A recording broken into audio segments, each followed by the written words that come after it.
Hello everyone, welcome to Suman TV. This is anchor Lasya Reddy. So చాలా మందికి ఇంకా నీ రీప్లేస్మెంట్స్ గురించి పూర్తిగా అవగాహన లేదు. రీప్లేస్మెంట్స్ చేసుకోవచ్చా, ఇంకా ఫ్యూచర్లో ఏమైనా ప్రాబ్లమ్స్ వస్తాయి, కింద కూర్చోవచ్చా, నిల్చోవచ్చా, సో ఇలా అసలు ఒక్కొక్కసారి సక్సెస్ అవుతాయా, ఫెయిల్ అవుతాయి, ఇలా బోల్డ్ అని ప్రాబ్లమ్స్, బోల్డ్ అని క్వశ్చన్స్, డౌట్స్ ఉంటాయి. వాటన్నిటిని ఇవాళ క్లారిఫై చేయడానికి టోటల్ నీ రీప్లేస్మెంట్ గురించి చాలా క్లియర్గా డీటెయిల్గా చెప్పడానికి మనతో పాటు ఉన్నారు consultant orthopaedic surgeon, founder, chairperson of Legacy Hospitals, doctor Uday Kumar గారు. నమస్కారం ఉదయ్ కుమార్. హలో. సో యూజువల్గా ఇంకా చాలా మందికి ఏంటంటే ఈ నీ రీప్లేస్మెంట్ గురించి అవగాహన లేదు. సర్జరీ ఫెయిల్ అవుతుందేమో అన్న భ్రమలోనే చాలా ఇయర్స్ డ్రాగ్ చేస్తూ ఉంటారు, ఆ పెయిన్తోనే ఉంటూ ఉంటారు. అసలు నీ రీప్లేస్మెంట్స్ అనేవి ఎంత అడ్వాన్స్డ్గా వచ్చి ఎంత ఈజీ ప్రొసీజర్ అయిపోయింది. మీరు అడిగింది క్వశ్చన్ వెరీ యాప్ట్ అండి, but that was long back scenario, almost 10 years 15 years back ఉన్న సినారియో. Yes, you're right. అప్పుడు కొన్ని ఈవెన్ మేము కూడా పీజీస్ చేసే రోజుల్లో ఎర్లీ స్టేజెస్ ఆఫ్ ప్రాక్టీస్లో ఉన్నప్పుడు we use to see complications ఎక్కువగానే ఉండేవి. బట్ ఆఫ్ లేట్ అడ్వాన్స్మెంట్స్తో పాటు కంపెనీస్ చాలా ఇంప్లాంట్స్ని బాగా రిఫైన్ చేస్తూ వస్తూ ఉన్నాయి. డిజైన్స్ అన్ని మారుతూ ఉన్నాయి, ప్రొసీజర్స్ అన్ని సింప్లిఫై అవుతూ నౌ ద కాంప్లికేషన్స్ రేట్ ఇప్పుడు చాలా పడిపోయినాయి.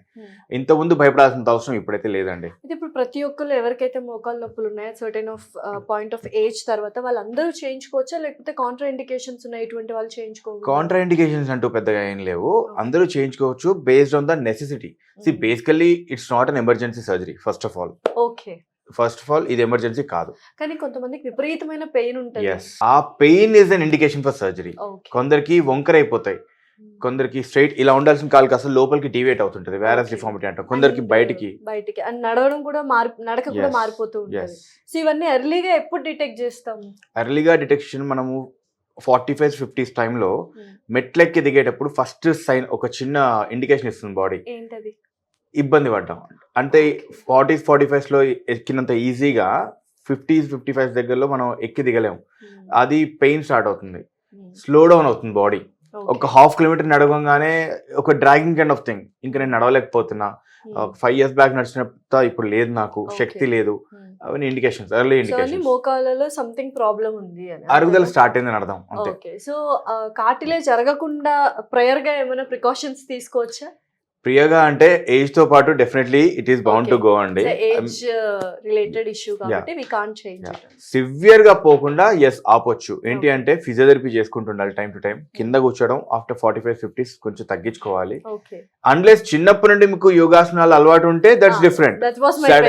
సడన్ గా 30s లో వచ్చేసి సడన్ గా హెల్త్ కాన్షియస్ అయిపోయి సడన్ గా యోగాలు స్టార్ట్ చేసి నీ మోకాలు బేసికలీ మడిచేస్తా ఉంటారు, ఆ బాడీ తీసుకోలేదు. అండ్ వాటర్ బాగా తాగుతూ స్మోక్ అవాయిడ్ చేస్తే ఎస్ కార్టిలేజ్ కి లైఫ్ ఎక్కువ వస్తుంది. అయితే నాకు ఒకసారి పిక్చర్ వైజ్ చూపిస్తారా, అసలు నీ ముందు హెల్దీగా ఉన్నది ఎలా ఉంటది, తర్వాత మోకాలు ఆపరేషన్ చేయించుకునే ముందు ఎలా ఉంటది, ఆ కార్టిలేజ్ అరిగిపోవడం ఇదంతా ఒకసారి మీరు అడిగిన మోకాలు చెప్పా అంటాం కదా పటెలా, అది ఇదనమాట. Okay, this one. సో అసలు యాక్చువల్లీ అరుగుదల ఎందుకు వస్తుందో చెప్తాను. బేసికల్లీ ఈ పట్టెల్లో ఉంది కదా, దీని వెనక ఒక లేయర్ ఆఫ్ కార్టిలేజ్ ఉంటుంది, గుజ్జు ప్రొటెక్షన్ కోసం. అండ్ ఇది ఫీమర్ బోన్, థై బోన్, ఈ ఏరియాలో కూడా మనకి గుజ్జు ఉంటుంది. ఓకే, ఇవి కాకుండా మధ్యలో కుషన్స్ ఉంటాయి సస్పెన్షన్ కోసం. ఎక్కువగా కింద కూర్చొని లెగుస్తుంటాం మనం. కింద కూర్చోవడం అంటే ఏంటి? Flexion position. చైర్ పైన కూర్చోవడం అంటే మోకాలు బెండ్ అయి ఉంటుంది, రైట్? లెగుస్తాం, కూర్చుంటాం, లెగుస్తాం, కూర్చుంటాం, లెగుస్తాం.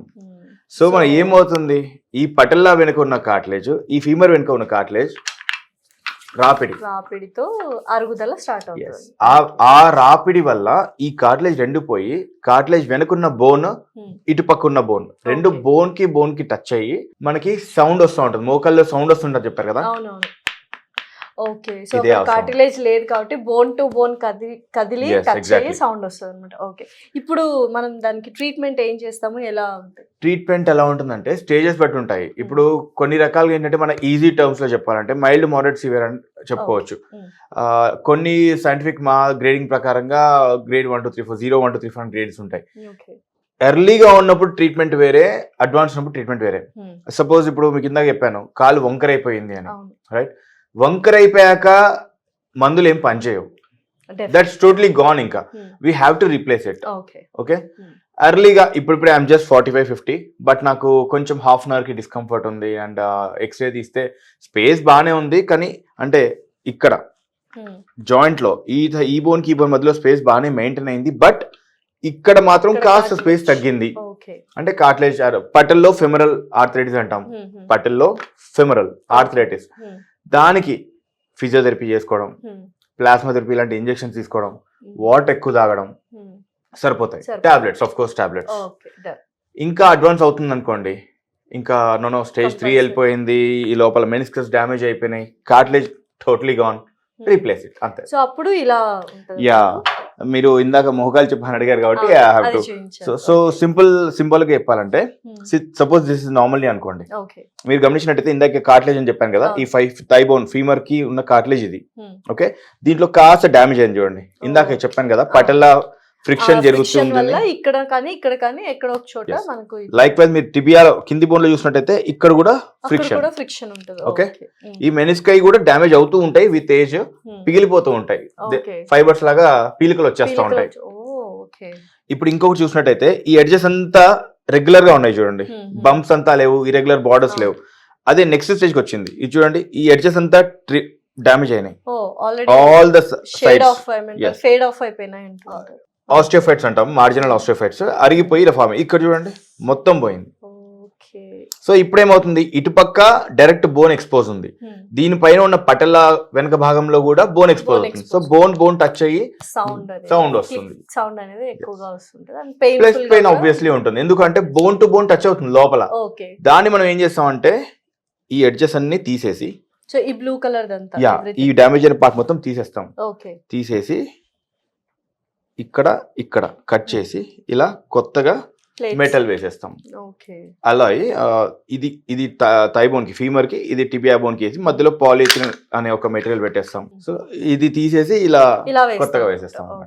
సో మరి మనకు యూజువల్ గా ఈ ఫారిన్ బాడీ మనం మన బాడీలో పెట్టినప్పుడు ఏమైనా క్రాస్ ఇన్ఫెక్షన్స్ ఉంటాయి అని ఎక్కువ మంది మీ దగ్గరకు వచ్చి డౌట్స్ అడుగుతూ ఉంటారు. సో దానికి మీరు ఏ కైండ్ ఆఫ్ మెటీరియల్ యూజ్ చేస్తారు? This is Alai, this is body compatible ఉంటుంది. దిస్ ఇస్ టోటలీ స్టెరైల్ చేస్తాం, అంటే డైరెక్ట్ గా ఏదో కొనేసి వేసేయడం లాగా ఉండదు. దాన్ని కంప్లీట్ ఆటోక్లేవ్ చేసుకుని ఇన్ఫెక్షన్ ఫ్రీ చేసుకునే వేస్తాం. అది ఇన్ఫెక్ట్ అవ్వడం అనేది రేరెస్ట్ సినారియోలో అవుతూ ఉంటాయి, but every case is not so. So ఇప్పుడు అడ్వాన్స్డ్ ట్రీట్మెంట్స్ కూడా వచ్చేసాయి, రోబోటిక్ సర్జరీస్ అంటున్నారు, అదేంటి, వాట్ ఈస్ ద డిఫరెన్స్? అంటే మీరు చేయడం రోబోటిక్స్ లో అయితే ఐ బెటర్ ఎక్స్ప్లెయిన్ ఇట్. ఎందుకంటే ఇందాక మీకు ఏం చెప్పాను నేను, ఐ కమ్ హియర్. ఓకే, ఇందాక మీకు చెప్పిన దాంట్లో ఏంటి, ఈ ఎడ్జెస్ అంతా డ్యామేజ్ అయిపోయినప్పుడు మేము ఏం చేస్తాము, ఇలా కట్ చేస్తామని చెప్పాను, రైట్? ఇలా కట్ చేసి ఈ రెండు ప్లేస్ లో మెటల్ ప్రాసెస్ పెట్టేసి ఫిక్స్ చేస్తాం.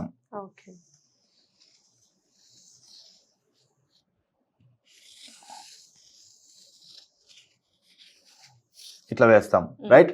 దిస్ ఇస్ నార్మల్ నీ. ఇందులో ఈ కట్స్ ఉన్నాయి కదా, ఇది మాన్యువల్ గా మేం చేస్తాం. అంటే కట్ చేసి సైజ్ చూస్తాం, కట్ చేసి సైజ్, ఓకే దీనికి ఇంత ఎంఎం వస్తుంది, దీనికి ఇంత రొటేషన్ వస్తుంది, దీనికి ఇంత డిస్టల్ కట్ అవుతుంది, దీనికి ప్రాక్సిమల్ కట్ అవుతుంది అని మాన్యువల్ గా మేము సా పెట్టి కట్ చేయడం నార్మల్ కన్వెన్షనల్ టీకేఆర్. ఓకే, ఈ రోజులో మీరు అడుగుతున్న ఎక్కువ మంది అదే అడుగుతున్నారు robotic. I tell you the major difference. Okay, the same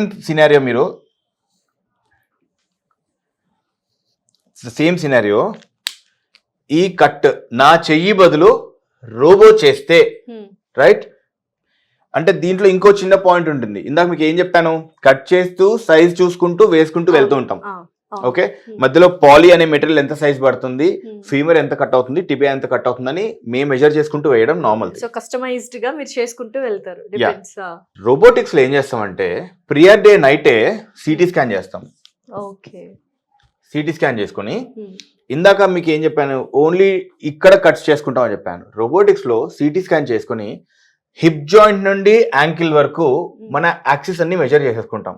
okay, anatomical, mechanical, kinematic అని చెప్పి యాక్సిస్ అన్ని చూసుకొని, ఇక్కడ కట్ చేసేది కూడా ఇంకో 3 యాంగిల్స్ ఉంటాయి, అవన్నీ కూడా చూసేసుకొని ప్రియర్ డేనే ఆర్ ఓటీకి వెళ్ళే ముందే సైజెస్, అంటే లోపల మనం వేసే సైజ్ ఏంటి అనేది మనకు క్లారిటీతో లోపలికి వెళ్తాం. Major difference. ఇది ప్రిసైజ్ గా ఉంటదా, అది ప్రిసైజ్ గా ఉంటదా? రెండు సేమ్. దీనికన్నా ఇది ఒక 0.5% అక్యురేట్ గా ఉంటుంది. Okay, simple logic. ఇందాక మీకు ఏం చెప్పాను, ఇందులో కట్టింగ్ బాడీ ఏంటి, మై హ్యాండ్, రైట్? ఇందులో కట్టింగ్ బాడీ ఈజ్ మెషిన్. ఈ కట్ అనేది ఈ ఎగ్జాక్ట్ కట్ మిషన్ చేస్తుంది, బట్ మిషన్ గైడ్ చేసేది మళ్ళీ మేమే. డెఫినెట్లీ సో రోబోటిక్ అనగానే మొత్తం రోబో డిసైడ్ చేసుకుంటుంది అని కాదు, robot is in our hands. Robot పని చేస్తుంది, మీరు పని చేయిస్తారు. చేయిస్తాను, యా ఎగ్జాక్ట్లీ. ఇప్పటికైతే రోబో మనం ఇంకా క్రాస్ చేయలేదు. రోబోస్ బ్రెయిన్ ఇది still in our hands only. ఆ బ్రెయిన్ ఒకవేళ వచ్చినా కూడా అది కూడా హ్యూమన్స్ డెవలప్ చేయాలి. డెఫినెట్లీ. సో ఈ రెండిట్లో పేషెంట్స్ ఎక్కువగా దేన్ని యాప్ చేస్తారు, depending upon there financial thing? ఈ మధ్య పీపుల్ ఆర్ యాప్టింగ్ రోబోటిక్స్, అంటే this is the only best అన్నట్టుగా ఒక హైప్ క్రియేట్ అయ్యింది. I don't deny. అదే చెప్పాను కదా మీకు, 0.5 to 1% ప్రెసిజన్ లో తేడా ఉంటుంది. అండ్ ఇంకొక చిన్న బెనిఫిట్ ఉంటుంది ఏంటంటే, మీకు ఇందాక ఏం చెప్పాను, ఇది తీసి కొత్తది వేస్తా అని చెప్పాను. ఈ కట్స్లలో అక్యురసీ డెఫినెట్లీ లిటిల్ సుపీరియర్ ఉంటుంది. మ్యాన్ మేడ్ ఎర్రర్స్, మేమేమైనా మిస్టేక్స్ చేసే ఛాన్సెస్ ఉన్నా కూడా అది అక్కడ కరెక్ట్ అవుతుంది, రెక్టిఫై అవుతుంది. అండ్ ఇది ఇంత చెయ్యాలంటే ఇందాక మీకు బొమ్మ చూపెట్టాను, ఇదంతా ఉంది కదా, ఇదంతా మేము జరపాలి. ఇదంతా జరిపితేనే ఇక్కడ వరకు వెళ్తాం మనం, రైట్? సో ఇదంతా తీసి ఇలా జస్ట్ ఫ్లాప్ తీసి లిఫ్ట్ చేస్తాం. రోబోటిక్స్ లో ఏంటంటే ఇది మొత్తం రిలీజ్ చేయాల్సిన అవసరం రాదు, ఇక్కడంతా కూడా మజిల్ అంతా తీయాలి మనం. నార్మల్ లో ఇదంతా ఎక్కువ తీయాల్సిన అవసరం పడదు. మినిమల్ గా కన్సర్వేటివ్ గా కట్స్ అంతా మినిమల్ ఉంటాయి. మరి హీలింగ్ ప్రాసెస్ ఫాస్ట్ గా ఉంటుంది. సో పోస్ట్ ఆపరేటివ్ రికవరీ దీంట్లో ఫాస్ట్ గా ఉంటుంది. ఎందుకంటే అదే సాఫ్ట్ టిష్యూ కొంచెం తక్కువగా వస్తాము, అండ్ బోన్ కట్స్ అక్యురేట్ గా వెళ్ళిపోతాయి. ట్రయల్ అండ్ ఎర్రర్ లాగా ఒకటి వేసి ట్రై చేసే ఆప్షన్ ఉండదు, రికవరీ ఫాస్ట్ గా ఉంటుంది. సో దీనికి మళ్ళీ ఫెయిల్యూర్ ఛాన్సెస్ కూడా ఉంటాయని వింటూ ఉంటాం అప్పట్లో, అంటే ప్రీవియస్ గా. I'll tell you. ఎందుకు ఆ ఫెయిల్యూర్ ఛాన్సెస్ వస్తాయి అంటే, పేషెంట్ నెగ్లిజెన్సా లేకపోతే డాక్టర్ ఎర్రర్సా? అన్ని కలిపి.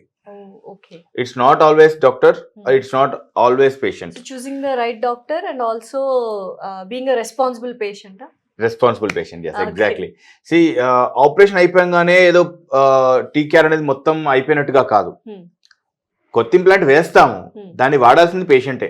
పేషెంట్ ఇంప్లాంట్ వాడకపోతే ఇట్స్ డెఫినెట్లీ ఫెయిల్యూర్. వాడడం అంటే ఏంటి, ఎలా ఫిజియో చెయ్యాలి. అసలు నా దృష్టిలో అయితే రీప్లేస్మెంట్ లో డాక్టర్ ది ఓన్లీ 50% రోలే, మిగతా 50% ఇస్ పేషెంట్స్. వాళ్ళు ఆ ఇంప్లాంట్ ని వాడాలి, స్ట్రెంథెన్ అప్ చేయాలి. ఇక్కడ థై మజిల్స్ ఉంటాయి కదా, ఆ థై మజిల్స్ ని ఎంత స్ట్రెంథెన్ అప్ చేస్తే అంత అవుట్పుట్ బాగుంటుంది. ఆ ఇంప్లాంట్ అంత బాగా వర్క్ చేస్తుంది. It should assimilate in to the బాడీలోకి అది అబ్జర్వ్ అయిపోయి, అంటే అరిగిపోదు, ఒక బాడీలో ఒక పార్ట్ లా కలిసిపోవాలి. అంత ఎఫర్ట్స్ మనం పేషెంట్స్ పెడితేనే అది మనకు హెల్ప్ అవుతుంది. అదర్వైజ్ నేను ఏదో చేసేసాను అయిపోయిందంటే నో. సో ఎన్ని డేస్ ఆఫ్ ఫిజియో తీసుకోవాలి post? I prefer 6 weeks as a compulsion. 12 weeks is a luxury. So నిజంగానే చాలా మంది 6 weeks ఫిజియో చేస్తారు డెఫినెట్లీ. సో నెగ్లెక్ట్ చేస్తే మాత్రం ప్రాబ్లం వస్తుంది కాబట్టి ఖచ్చితంగా చేస్తారు. So that is a failure thing అన్నమాట. ఫిజియో చేయించుకోకపోతే ఫెయిల్ అయ్యే ఛాన్సెస్ ఉన్నాయి. మోస్ట్ ఆఫ్ ద కేసెస్ ఈ టీకేఆర్స్ లో ఒక చిన్న కంప్లైంట్ చెప్తుంటారు. ఫెయిల్యూర్ అంటే ఏంటి అంటే డెఫినేషన్ చెప్తున్నాను. ముందు పక్క చిన్న పెయిన్ ఉండిపోతుంది, అది కూడా ఫెయిల్యూరే అంటారు. ముందు పెయిన్ ఉంది, ఇప్పుడు పెయిన్ ఉంది, కానీ వాళ్ళు మర్చిపోయేది ఏంటంటే ముందు పెద్ద గీత, ఇప్పుడు చిన్న గీత. That's the difference. అది మర్చిపోతారు. లైక్ చిన్న పెయిన్ ఉన్నా ఫెయిల్యూర్ అని డిసైడ్ అయిపోతారు. నా చిన్న పెయిన్ కూడా ఎందుకు వస్తుంది అంటే, పెయిన్లెస్ అవ్వదా ఇంకా ఒక్కొక్కసారి? వస్తుంది. 99% ఆఫ్ ద పేషెంట్స్ కి కంప్లీట్ పెయిన్ ఫ్రీ అవుతారు. ఆ 1% ఎందుకంటే ముందు పక్క పట్ల ఫెమరల్ ఏరియాలు, ఇందాక మీకు చెప్పాను కదా, మీరు మోకాలు చెప్పన్నారు కదా, దాని దగ్గర చేంజెస్ జరుగుతూ ఉంటాయి విత్ ఏజ్ కూడా. దాని వల్ల ముందు పక్క చిన్న పెయిన్ వచ్చే ఛాన్సెస్ ఉంటాయి. Very bearable. Okay. So don'ts ఏంటి అసలు? ఏం చేయకూడదు, కింద కూర్చోకూడదు అంటారు, లేకపోతే I'll tell you. ఇప్పుడు ఇదే తీసుకుందాం.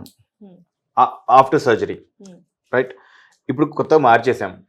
కింద కూర్చున్నప్పుడు ఏమవుతుంది, కాలు ఇలా బెండ్ అవుతుంది, అంటే ఇది ఇలా వచ్చేస్తుంది సైడ్ కి.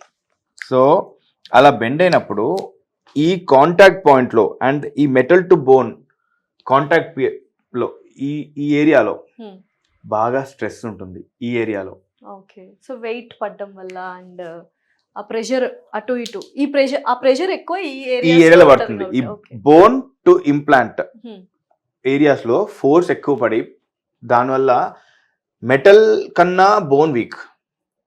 డెఫినెట్లీ మనం వేసిన మెటల్ బోన్ కన్నా స్ట్రాంగ్ ఉంటుంది. సో ఈ పాయింట్స్ దగ్గర బోన్ విరిగే ఛాన్సెస్ ఉంటాయి కాబట్టి కంప్లీట్లీ స్క్వాట్ చేసి కూర్చోవద్దు అని చెప్తాము. ఓకే. డోంట్ టోటలీ స్క్వాట్ అని సో వి అవాయిడ్. కంప్లీట్ గా మనం ఇట్లా బెండ్ చేయకుండా కింద కూర్చోకుండా. On and off we have to please okay daily routine basis పైన we don't suggest that. So only కింద కూర్చోకుండా ఉండకూడదు, that is only don't. Probably ఇంకేమైనా ఉన్నాయి? మోస్ట్లీ And, అదే మెయిన్ మా ప్రికాషన్ ఉంటుంది. ఓకే. సో ఫుడ్ ఎలాగా చేంజెస్ చేసుకోవాలా, లైఫ్ స్టైల్ లో చేంజెస్ చేసుకోవాలా? It is life style if you really can modify, I would suggest it modify before surgery. Okay. So that you know ఇంకా చెప్పాలి అంటే physiotherapy done before surgery is lot helpful than the one done after surgery. Oh అయితే first physio చేయించుకోవాలి, తర్వాత surgery, then physio. I prefer that. Perfect plan. And obese గా ఉన్న వాళ్ళకి ఎలాగా? కొంతమంది చాలా Plan? బరువుగా ఉంటారు. నో ఒబీస్ లో సర్జికల్ టెక్నిక్ ఏం మారదు, కొన్ని ప్రికాషన్స్ మారుతాయి. ఓకే. కొందరికి మనం టూనికే వేసుకోవాల్సి ఉంటుంది, అది వేయలేము. తర్వాత దీంట్లో మళ్ళీ 2 రకాలు ఉంటాయి, లిగమెంట్ రీటైన్ చేస్తున్నామా తీసేస్తున్నామని, దాన్ని బట్టి వాళ్ళకి అన్నీ వేయడానికి ఉండదు. ఒక్కొక్కసారి వెయిట్ తట్టుకోవడానికి ఇలా మీ కిందకి టిబియస్ స్టెమ్ వేసాను కదా, అలా ఉన్న వాళ్ళకి అవసరమైతే లాంగ్ స్టెమ్ వేస్తాం ఇట్లా సపోర్ట్ కోసం. ఒబేసిటీ తగ్గించుకుంటే బరువు తగ్గించుకున్న తర్వాత సర్జరీ చేయడం బెటర్ ఆప్షన్ అంటారా? అది జరగదు. యాజ్ ఎ డాక్టర్ ఒబేసిటీ తగ్గాలి అని చెప్పి అందరం చెప్తాం, but it's not that easy. Okay. So వాళ్ళు సర్జరీ చేసుకోకుండా ఆగలేరు కదా. డెఫినెట్లీ. సో దానికి తగ్గ ఇంప్లాంట్స్ ఉంటాయి, we should go with that అంతే. సో ఇదైతే లైక్ మోడరేట్ ఉన్న వాళ్ళకి అండ్ మైల్డ్ గా ఉన్న వాళ్ళకి ఓకే. కొంతమందికి సివియర్ గా ఉంది, మీరు ఇందాక ఎక్స్ప్లెయిన్ చేశారు, అంటే వంకర అయిపోయి ఉంటాయి, వాళ్ళు కూడా సేమ్ ట్రీట్మెంటా లేకపోతే డిఫరెన్స్ ఏమైనా ఉందా? అలాయ్స్ పెట్టడంలో డిఫరెంట్ అలాయ్స్ సర్జికల్ టెక్నిక్ లో ఇష్యూస్ ఉండవు, బట్ ఐ టెల్ యూ, మీరు అన్న పాయింట్ ఇప్పుడు సపోజ్ మీరు అన్నది వంకర అవడం అంటే కాలు లోపలికి బెండ్ అవడం. ఓకే. ఓకే, ఇది వ్యారస్ అంటాం. దీన్ని కూడా స్ట్రైట్ చేసి నార్మల్ తెచ్చేస్తాం, అలైన్మెంట్ మార్చేస్తాం. ఓకే. ఇలా ఉన్న కాలు కాస్త స్ట్రైట్ చేసేస్తాం. ఎగ్జాక్ట్లీ వాటిని కరెక్ట్ చేసేస్తాము. సర్జికల్ టెక్నిక్ లో will have to balance little more, కొంచెం ఎక్కువ కాషియస్ తో చేస్తాం. లోపల ఇందాక చెప్పాను కదా మీకు, లోపల సాఫ్ట్ టిష్యూస్ రిలీజ్ చేస్తామని, ఆ రిలీజ్ కొంచెం కాషియస్ గా చేసుకోవాల్సి ఉంటుంది. ఓకే. సో అది మాత్రం కొంచెం హీలింగ్ టైం ఎక్కువగా పడుతుందా, బికాస్ సో మచ్ ప్రొసీజర్ ఉంటుంది కాబట్టి. అండ్ సర్జరీ తర్వాత కొంతమంది very few people face infection, cross infections because of the foreign implant something. అది ఎలా అవాయిడ్ చేయొచ్చు, అసలు ఎందుకు అలాంటి ఇన్ఫెక్షన్స్ వస్తాయి? అది అవాయిడ్ చేయాలంటే ఫస్ట్ ఆఫ్ ఆల్ ఆపరేషన్ కన్నా ముందు మనం చేసే క్లీనింగ్ చాలా ఇంపార్టెంట్. ఇప్పుడు నేను అనుకోండి, ఆపరేషన్కి వెళ్లే ముందు 2 సార్లు నీ జాయింట్ క్లీన్ చేస్తాను. సపోజ్ రేపు మార్నింగ్ సర్జరీ అనుకోండి, ఈ రోజు నైట్ ఒకసారి మొత్తం లెగ్ మొత్తం ఆల్మోస్ట్ 8 to 15 minutes క్లోర్హెక్సిడిన్ అనేది అంతా స్క్రబ్ చేస్తాను. మళ్ళీ ఎర్లీ మార్నింగ్ 6 o'clock సర్జరీ అనుకోండి, 5-5:15 మధ్యలో మళ్ళీ ఒకసారి ఒక 15 minutes మొత్తం స్క్రబ్ చేస్తాను. అక్కడే మనకి 50% ఆఫ్ ద ఇన్ఫెక్టివిటీ తగ్గిపోతుంది. అండ్ ఓటీకి వెళ్లే ముందు హాఫ్ అన్ అవర్ ముందు మళ్ళీ ఒక డబుల్ షాట్ యాంటీబయాటిక్ ఇస్తాను. అదే విధంగానే ఒకవేళ సర్జరీ 3 hours కానీ ఎక్స్టెండ్ అవుతుంది అనుకోండి, మళ్ళీ ఇంకో లోడ్ ఇస్తాను యాంటీబయాటిక్. అండ్ తర్వాత పెట్టే డ్రెస్సింగ్స్ కూడా కంప్లీట్ స్టెరైల్ గా చేస్తాం, అంటే ఆటోక్లేవ్ ఉంటాయి. We don't touch it with bare hands, చేతులతో ముట్టుకోము, ఓన్లీ స్టెరైల్ డ్రెస్సింగ్స్ పెట్టుకుంటాము. అండ్ ఇష్టం ఉన్నట్టుగా డ్రెస్సింగ్లు చేయనివ్వము. We only do that, we take care of that. And operation తర్వాత ఎనీహౌ ఓరల్ యాంటీబయాటిక్స్ కూడా పెడతాం. సో అలా కంట్రోల్ అవుతాయి. As you rightly said, 1 in 200 or 300 ఒకటి ఇన్ఫెక్ట్ అవుతుంది. ఎంత జాగ్రత్త చేసుకున్నా, సపోజ్ ఒకటి షుగర్ లెవెల్ షూటప్ అయిపోయినాయి, లేదంటే మోస్ట్ ఆఫ్ ద టైమ్స్ ఇది చాలా మంది నెగ్లెక్ట్ చేస్తారు. బాత్రూమ్ లో, వాష్రూమ్స్ లో ట్యాప్ వాటర్ ఉంటాయి కదా, ఆ వాటర్ మన డ్రెస్సింగ్స్ పైన పడిపోతాయి. ఆ తేమ ఉండిపోతుంది. ఆ తేమ వల్ల బ్యాక్టీరియా గ్రోత్ వచ్చేసి అది ఇన్ఫెక్ట్ అయ్యే ఛాన్స్ ఉంటాయి. సో అయితే మనము అంటే అప్పుడు వాటర్ నే టచ్ చేయకూడదా, లైక్ ఆఫ్టర్ సర్జరీ, లైక్ ఇక్కడ నుంచి ఇక్కడ దాకా మనము దానిపైన వాటర్ పడకుండా చేసుకుంటే బెటర్. స్పాంజ్ బాత్ ఇలాంటివి 2 weeks వరకు. Okay. Thank you so much Uday గారు.